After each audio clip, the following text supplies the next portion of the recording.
Dan hu budget li jinjora l-edukazzjoni fl-eqqel tal-pandemija u l-Gvern m'offrix is-soluzzjonijiet għal kriżijiet imminenti li għaddejja minnha l-edukazzjoni bħalissa.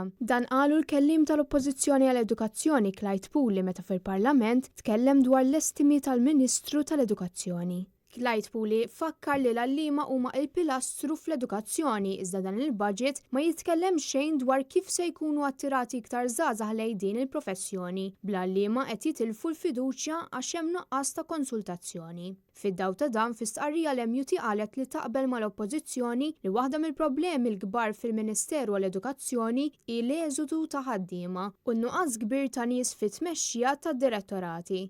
Il-Union insistiet li l-problema hi waħda serja u qiegħed jinħoloq distakk akbar bejn il-management u l-edukaturi.